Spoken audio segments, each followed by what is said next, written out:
TV భక్తి సమాచారం WhatsApp ఛానల్లో జాయిన్ అవ్వండి. అన్ని విశేషాలు ఎప్పటికప్పుడు తెలుసుకోండి.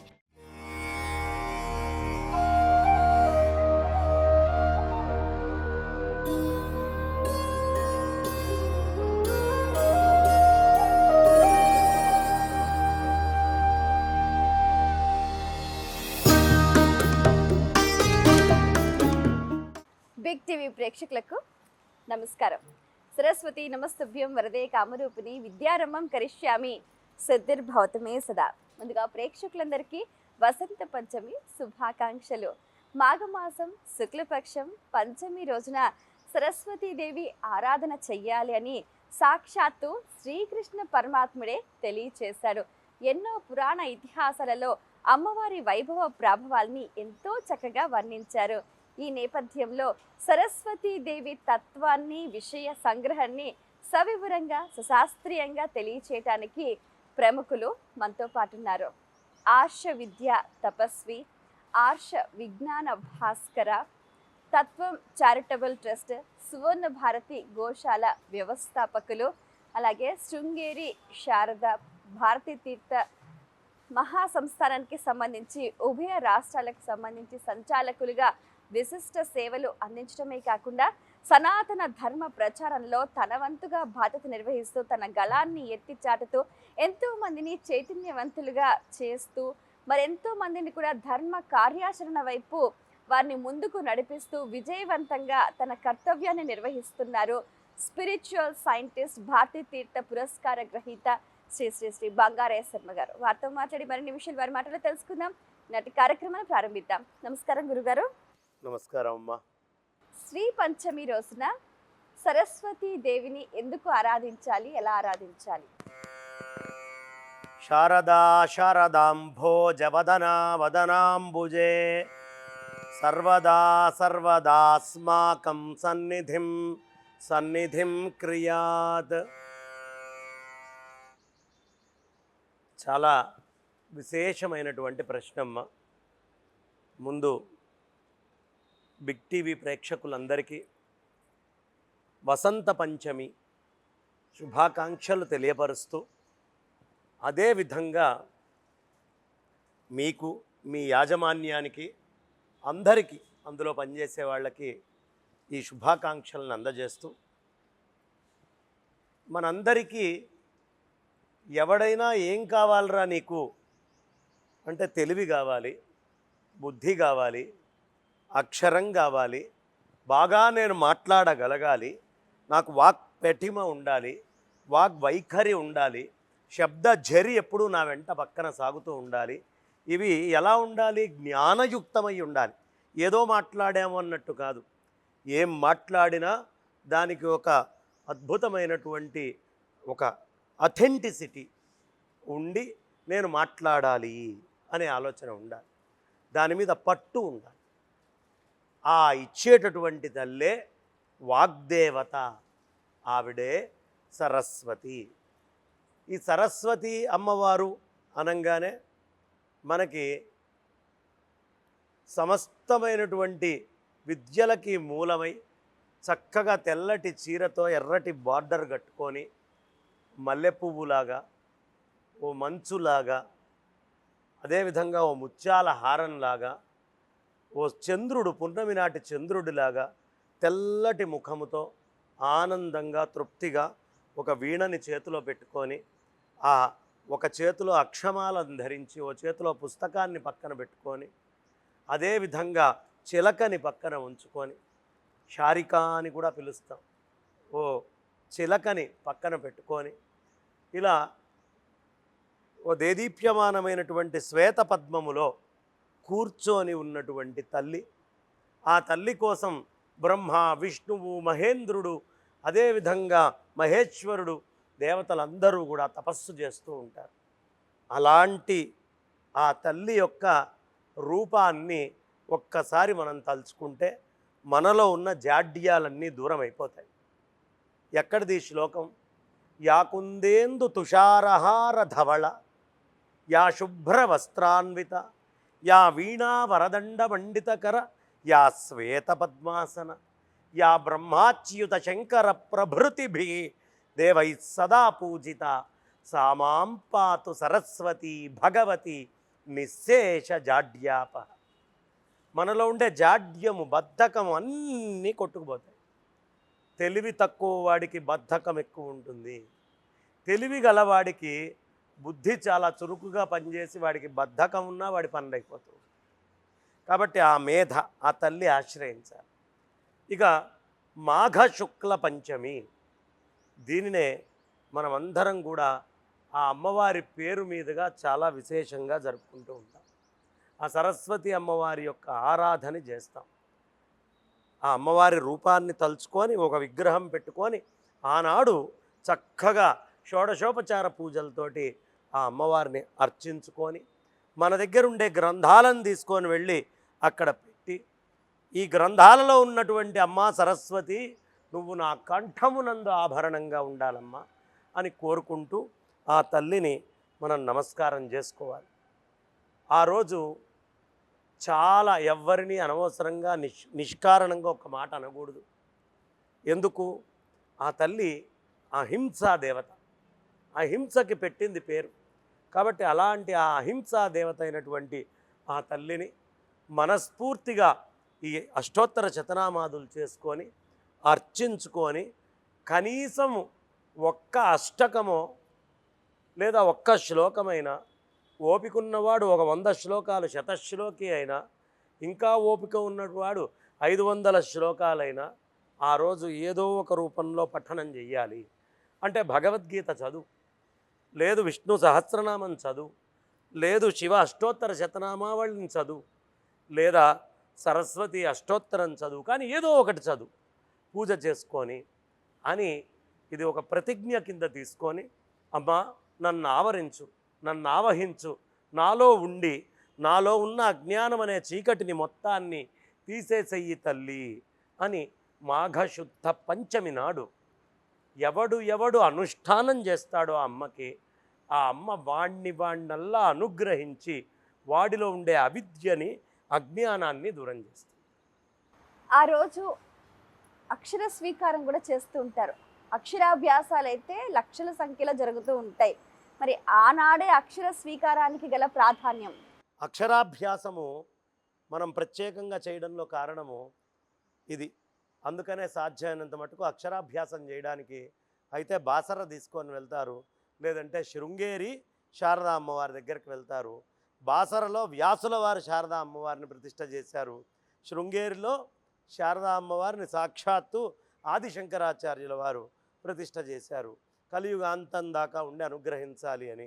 కాబట్టి నిరాకారంగా ఉండేటటువంటి తల్లి ఆవిడే, నదిగా ఉండేటటువంటి జలస్వరూపంగా ఉండేది ఆ తల్లే, సాకారంగా విగ్రహ రూపంలో ఉండేది ఆ తల్లే.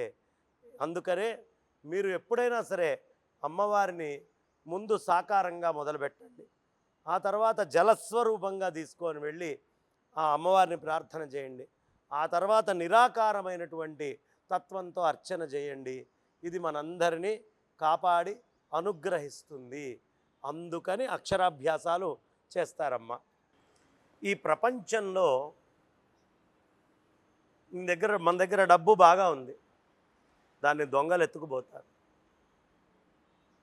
ఖచ్చితంగా. లేదంటే ఎక్కడో అక్కడ ఖర్చు పెడతాం, లేదా వదిలిపెట్టి శరీరాన్ని వదిలిపెట్టి వెళ్ళిపోతాం. ఈ ధనం ఇక్కడతోటి వదిలేసిందంతా వృధా, కుక్కలాగా కాపలా కాసినట్టు ఇంటిని, ధనాన్ని, అన్నిటినీ వదిలేస్తాం. కానీ విద్య అనేటటువంటిది ఏమి జన్మాంతర సుకృతం చేశారో, ఈ 2 ఏళ్ల పిల్లవాడు ఇంత చక్కగా, ఈ ఏడాది పిల్లవాడు సౌందర్యలహరి గానం చేస్తున్నాడు, ఈ విష్ణు సహస్రనామం చదువుతున్నాడు, అబ్బబ్బబ్బా మా పిల్లవాడు శ్లోకం చెప్తున్నాడు.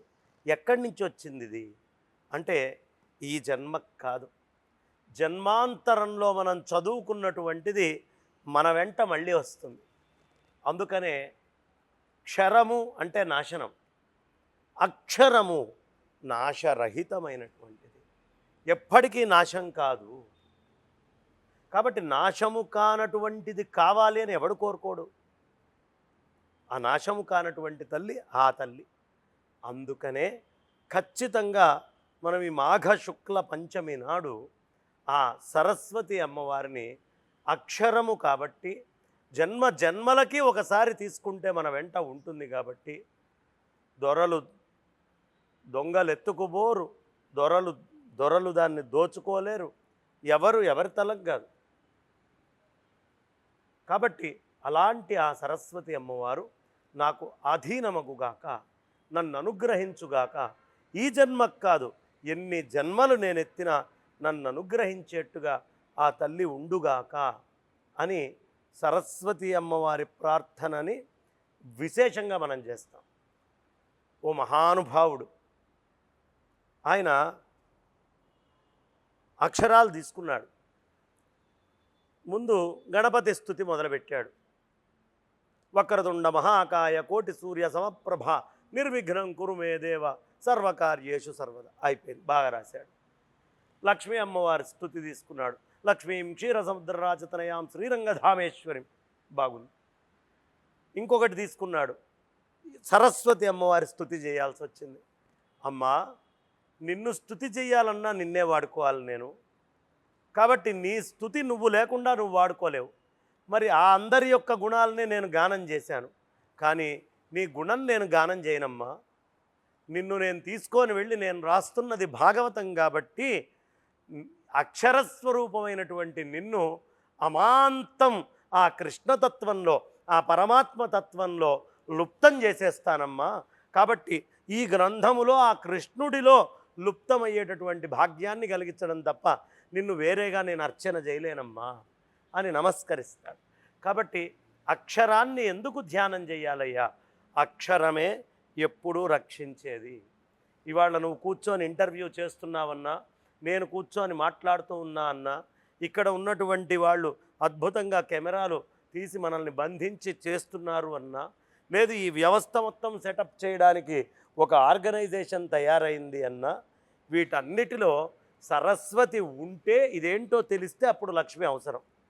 కాబట్టి జీవితంలో సరస్వతి ఉందా, మిగతావన్నీ అవే వచ్చేస్తాయి.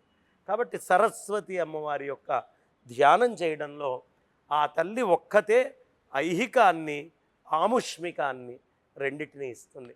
ఐహిక ఆముష్మికాలను ఇచ్చేటటువంటి తల్లి కాబట్టి ఆ తల్లిని మనం చాలా ప్రత్యేకంగా ప్రార్థన చేస్తూ ఉంటాం. కానీ సరస్వతి ఉన్న చోట లక్ష్మి ఉండదంటారు, లక్ష్మి ఉన్న చోట సరస్వతి ఉండదంటారు కదండి. సరస్వతి ఉన్న దగ్గర లక్ష్మి ఉంటుంది, లక్ష్మి ఉన్న దగ్గర సరస్వతి ఉంటుంది అని చెప్పడానికే మనకి విద్యాలక్ష్మి అంటారు. విద్యాలక్ష్మి అంటే విద్య ఉంది, లక్ష్మి ఉంది, కాకపోతే పాళ్ళల్లో మార్పు ఉంటుంది. సరస్వతి ఉన్న దగ్గర లక్ష్మి ఎప్పుడూ ఉంటుంది. కారణం, ఎంత మహారాజైనా వీడు కీర్తించాలనే కోరిక వాడు కోరుకుంటాడు.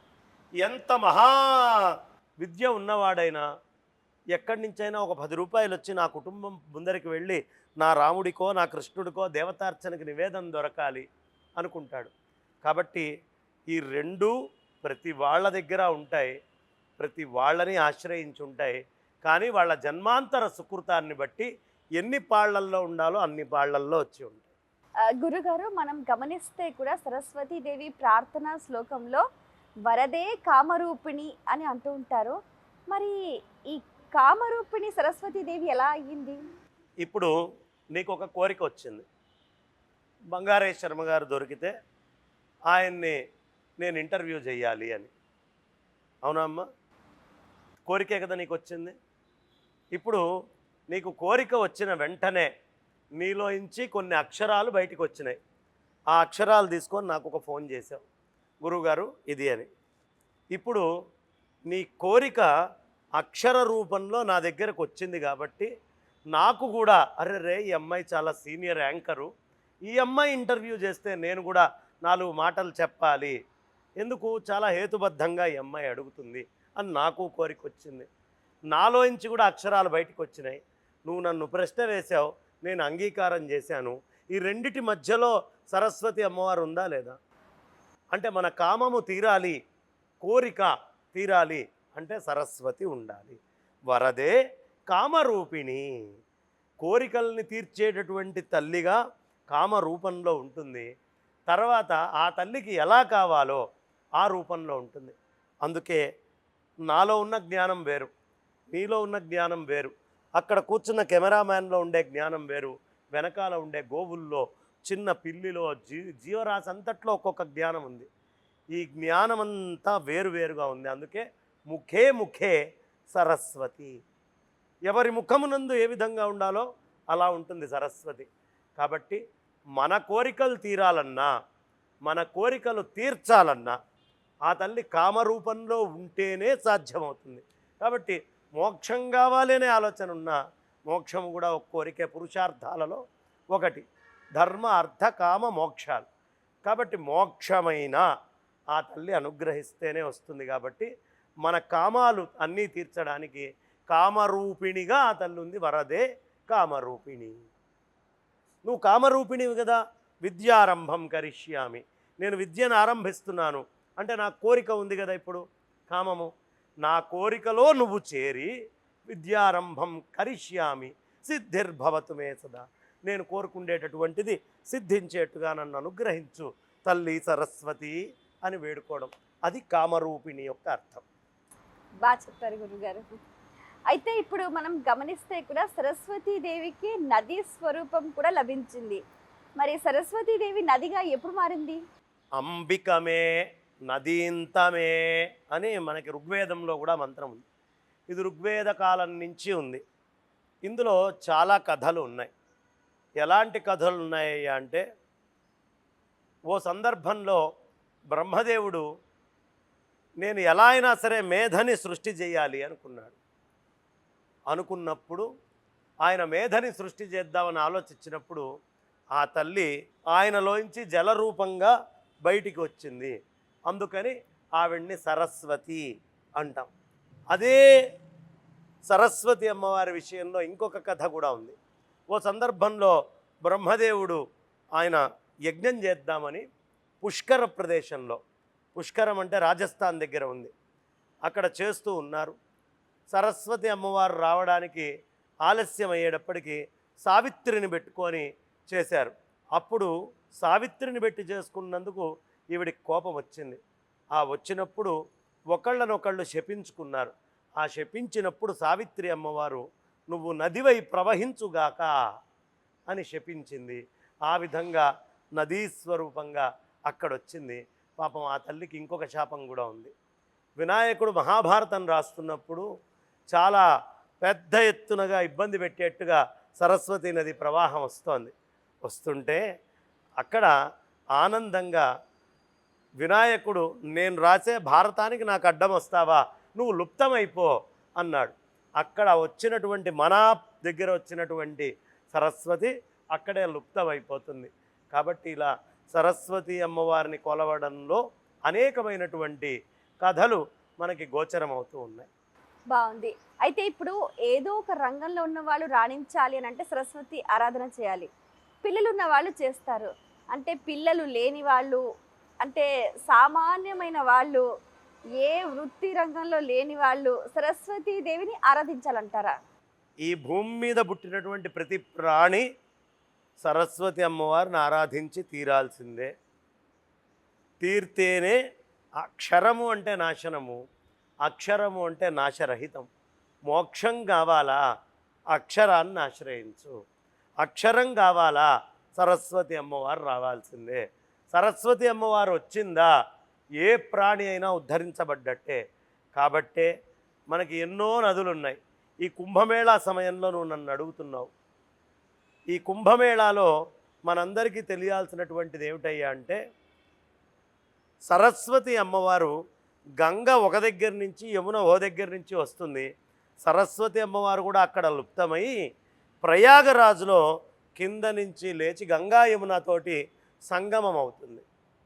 ఈ గంగా యమున సరస్వతి నదుల యొక్క సంగమ స్థానమే మనందరికీ అనుగ్రహాన్నిచ్చే ప్రయాగరాజు. దానివల్లే కుంభమేళాకి గంగా యమున కలిసిన దగ్గర స్నానం చేసినా ప్రయోజనం లేదు. సరస్వతి అమ్మ కూడా కలిసే దగ్గర స్నానం చేస్తేనే ఫలితము. అందుకని అక్కడ మనం అందరం చేయడం జరుగుతుంది. దీనికి ఒక కథ, మార్కండేయ మహర్షి యొక్క తపస్సుకి మెర్చి సరస్వతి అమ్మవారు మనందరికీ ప్రత్యక్షమైంది. ఎక్కడ మార్కండేయుడు అంటే ప్లక్షము అనేటటువంటి పండు, ఫిగ్స్ అని పిలుస్తాను చూడమ్మా, ఈ ఫిగ్ అనేటటువంటి చెట్టు యొక్క వేరులో నుంచి సరస్వతి అమ్మవారు ఆ నది బయటికి వచ్చింది.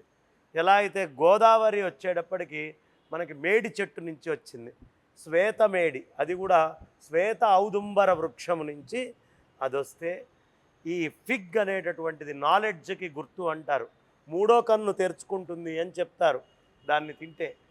అలాంటి ఆ పక్షము అనేటటువంటి దాని నుంచి, ఆ రూట్, దాని యొక్క వేరు నుంచి ఈ నది ఉద్భవించడం జరిగింది మార్కండేయుడి యొక్క అనుగ్రహం వల్ల. అందుకనే మార్కండేయుడు అక్షయవటం మీద మొత్తం మునిగిపోయేటప్పుడు ఆయన పైన ఉన్నాడు, అప్పుడు కూడా భూమిలోంచి సరస్వతి అమ్మవారు పైకి వస్తూనే ఉంది. సరస్వతి అక్షరం అక్షయం, కాబట్టి అక్కడి నుంచి సరస్వతి రావడం జరిగింది. అందుకని సరస్వతి అమ్మవారికి అంత ప్రాధాన్యత, అంత ప్రత్యేకత. గురుగారు, సరస్వతి దేవి యొక్క వాక్ స్వరూపం గురించి మీ మాటల్లో. వాగర్ధావివ సంప్రక్తౌ వాగర్ధ ప్రతిపత్తయే జగతః పితరౌ వందే పార్వతీ పరమేశ్వరౌ. పార్వతీ పరమేశ్వరులు ఎలా ఉన్నారయ్యా అంటే వాక్కు అర్థము ఈ రెండిటిలాగా ఉన్నారు, అంటే సంపూర్ణమైన సరస్వతీ స్వరూపంగా ఉన్నారు.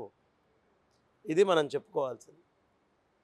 ఈ వాక్కు అనేది 4గా విభజించబడ్డది. పర, పశ్యంతి, మధ్యమ, వైఖరి. ఈ పర అనేటటువంటిది ముందు ఏమాత్రము వైబ్రేషన్ లేకుండా లోపల అంతర్లీనంగా ఉండేటటువంటి శబ్దం. అక్కడి నుంచి అది అంటే అది కేవలం పాములకి మాత్రమే తెలుస్తుంది. జస్ట్ బై వైబ్రేషన్ అవి గ్రహిస్తాయి. పాము చెవులు అంటే పాముకు చెవులు ఉన్నాయని కాదు, పాముకు ఒళ్ళంతా చెవులే అంటారు. అంటే దాని బాడీ ఎక్కడైనా ఉన్నటువంటి ఆబ్జెక్ట్ యొక్క వైబ్రేషన్ని ఇమీడియట్గా రిసీవ్ చేసుకోగలదు. పాముకు చెవులు ఉన్నాయి పక్కన అని కాదు దాని అర్థం. కాబట్టి ఆ వైబ్రేషన్కి దానికి ఆనందం కలుగుతూ ఉంటుంది లోపల ఇంటర్నల్గా. అది ప్రధానమైనటువంటిది. పాము వినదండి, నాదస్వరం ఉత్తే కాదు, నాదస్వరం వల్ల ఉత్పన్నమైనటువంటి శబ్దాన్ని ఇది శరీరంలో ఉండే ప్రతి అణువులో ఆనందిస్తుందట, ఆ రెజనెన్స్, ఆ వైబ్రేషన్ని. కాబట్టి ఆనందంగా ఆ వాక్కుని, పర అనే వాక్కుని, మూలాధారం దగ్గర ఉన్నటువంటి వాక్కుని ఒక్క పాములు మాత్రం వినగలవు. ఇక పశ్యంతి, నాభి దగ్గర, ఈ నాభి దగ్గరకు వచ్చినటువంటి పశ్యంతి యొక్క శబ్దాన్ని పక్షులు మాత్రమే వినగలవు. అందుకని పక్షిని పిలిచేటప్పుడు బో బో బో బో బో బో ఇక్కడి నుంచి తీస్తాం. పొట్ట దగ్గర కదిలిస్తే తప్ప పక్షుల భాష రాదు. ఇక మధ్యమ, ఇది కంఠం దగ్గర ఉంటుంది, పశువులకి ఉంటుంది. ఈ మధ్యమ అనేటటువంటిది ఆవునో ఏ ఓ ఓ ఇక్కడి నుంచి తీస్తాం. బో అన్నప్పుడు నాభి, ఏ అన్నప్పుడు ఈ కంఠం, మధ్యమ, ఇది వాటికి సంబంధించిన భాష. వైఖరి కేవలం మనుషులకి మాత్రమే ఉంటుంది, జంతువులకు కానీ ఇంకా దేనికి వైఖరి లేదు. కాబట్టి ఆ తల్లి నాగుల దగ్గర నుంచి, అంటే కేవలం రెజోనెన్స్ తోటి అర్థం చేసుకునే వాటికి జ్ఞానస్వరూపము ఆ తల్లే. పైన ఆకాశంలో ఎగురుతూ ఉండేటటువంటి పక్షులకి ఆ తల్లే. కాదండి, మధ్యమంగా ఉండేటువంటి భూమి మీద ఉండే అన్ని ప్రాణులకి శబ్దం ఆ తల్లే. ఇక ఆ పైన ఉండేటటువంటి మానవుడికి మాత్రమే భాగ్యమైన వైఖరి కూడా ఆ తల్లిలోంచే వస్తుంది. పర, పశ్యంతి, మధ్యమ, వైఖరి అని 4గా ఈ తల్లి విభజించబడ్డది. ఈ 4 చోట్ల శబ్దం ఆ తల్లే. ఎలా అయితే అన్నానికి 4 రకాలో శబ్దానికి కూడా 4 రకాలు. ముందు సౌండ్ ఎవాల్వ్ అవ్వాలంటే ఓ దగ్గర ఉండాలి. దాని మీద మీరు కొంచెం వైబ్రేషన్ ఇస్తే, లేదు గొంతుతోటైనా వైబ్రేషన్ ఇస్తే అక్కడి నుంచి తరంగాలు లేస్తాయి. ఈ లేచినటువంటి తరంగాలు పెద్దవిగా కంఠం దాకా వెళ్తాయి. ఈ కంఠం దగ్గర నుంచి పెద్ద శబ్ద భాండాగారంగా నోట్లో నుంచి బయటకు వస్తాయి. ఇంత చప్పుడు ఇంకెక్కడా రాదు. కాబట్టి 4 రకాలైనటువంటి శబ్దాలు పరా, పశ్యంతి, మధ్యమ, వైఖరి. ఈ 4 రూపాలు ఆ తల్లే తనను తాను మార్చుకుంటుంది. ఎవడైనా మౌనంగా ఉండి తపస్సు చేస్తే మూలాధారం దగ్గర ఉంటుంది. ఎవడైనా గొంతు జించుకొని అరిస్తే వాడి వైఖరిలో ఉండి కాపాడుతుంది. లేదు బయటికి చెప్పలేక కింద ఉంచుకోలేక మధ్యలోనే ఉంచుకుండే కంఠభాగము నాభి భాగంలో ఉంచుకుండే వాళ్ళకి మధ్యమిగా, పశ్యంతిగా ఇదే ఉపాధిలో ఉంటుంది. అందుకని ఆ సరస్వతి అమ్మవారు పర, పశ్యంతి, మధ్యమ, వైఖరి అని 4గా చెప్పబడుతుంది. ఈ సరస్వతీదేవి సాధన అనేది ఎలా చేయాలని అంటారు? అంటే ఆ తల్లికి ఈ రోజున ఏ ఏ పదార్థాలు నివేదించాలి, ఏం దానం చేసుకోవాలి? అమ్మవారికి మనం పూజ చేసేటప్పుడు చక్కటి వస్త్రము, పుస్తకము, కలము, అలాగే వీణ లాంటి పదార్థాలు ఇవన్నీ కూడా అమ్మవారికి ప్రీతిపాత్రమైనటువంటి వాటిని తెచ్చో దగ్గర పెట్టి పరవాన్నము నివేదన చెయ్యాలి. లేదా మోదకాలు తీసుకొని వచ్చి పెట్టాలి. లేదా తేనె, కొంచెం తేనెని తీసుకొని ఆ అమ్మవారికి సరస్వతీ ఆకు అని ఉంటుంది, ఆ ఆకులో ఈ తేనెని రాసి అమ్మవారికి నైవేద్యంగా పెట్టాలి. ఇలా కనుక నివేదన చేసినట్లయితే ఇక మిగతాది పూర్ణము, పులిహోర ఇవన్నీ సహజంగా చేసేవి. కానీ ప్రత్యేకంగా మాత్రం ఒక సరస్వతి ఆకులో తేనెని, పరవణ్ణాన్ని చాలా విశేషంగా ఆ రోజు నివేదన చేస్తే చాలా మంచిది అని పెద్దవాళ్ళు చెప్తారు. అమ్మవారిని అలంకరించేటప్పుడు కూడా ఎర్రటి బార్డర్ తోటి ఉన్నటువంటి తెల్లటి చీర. ఏమిటి, ఆవిడ మొత్తము అహింసాదేవత, శుద్ధ సత్వము. కానీ మనం ఎప్పుడు చదువుతాం? నేను అనే భావన ఉన్నప్పుడే మంచి చదువుతాడు. కాబట్టి ఆ నేను మందము ఉండే బార్డర్లో అనంతమైనటువంటి విద్యని పెట్టి ఉంచుతుంది. ఈమె కావాలి అనేంత బార్డర్ అంత జ్ఞానం నీకుంటే మిగతా చీరంత జ్ఞానం ఆ తల్లి అనుగ్రహిస్తుంది. ఇది ప్రత్యేకత. సరస్వతీదేవి అమ్మవారి దర్శనం మాత్రాన ఎటువంటి ఫలితం కలుగుతుందంటారు? ఆ అమ్మవారి దర్శనం చేసుకున్నంత మాత్రానే, చల్లటి చూపు ఆ తల్లది మన మీద పడ్డంత మాత్రానే విశేషమైనటువంటి ఆ విద్యానుగ్రహం మన మీద వస్తుంది. చాలా కఠినమైనటువంటి విషయాలు కూడా తేలిగ్గా ద్యోతకమవుతాయి. మనకి జ్ఞాపక శక్తి పెరుగుతుంది. ఎప్పుడు జ్ఞాపక శక్తి పెరుగుతుంది? ఎప్పుడైతే మనం విశేషంగా ఆ అమ్మవారి యొక్క ఆరాధన, దర్శనము ఇవన్నీ చేస్తామో అప్పుడు మాట తీరు కానీ, జ్ఞాపక శక్తి కానీ, మాటలో ఉండాల్సినటువంటి పదును కానీ, ఈ మాట ఎదుటివాడికి అందిస్తే శ్రావ్యంగా, హృదయంగా వినేటటువంటి లక్షణం కానీ వాడికి అప్పుడే వస్తాయి. లేకపోతే వచ్చే అవకాశం లేదు. ఇది ఖచ్చితంగా ఎప్పుడైనా గుర్తుంచుకోండి. మనం మదన పంచమి, అలాగే సరస్వతీ పంచమి, శ్రీ పంచమి, అదేవిధంగా వసంతోత్సవ ఆరంభము చేసుకునేటువంటి రోజు, అదే వసంత పంచమి అని కూడా పిలిచేటటువంటి రోజు. ఇన్ని రకాలైనటువంటి పేర్లతో ఆ తల్లిని ప్రత్యేకంగా ఈ పండగని మనం పిలుచుకుంటాం. అందుకే నువ్వు మొదట్లో చెప్పినట్టు కృష్ణయ్య ఎలా అర్చన చేయాలో కూడా చెప్పారు.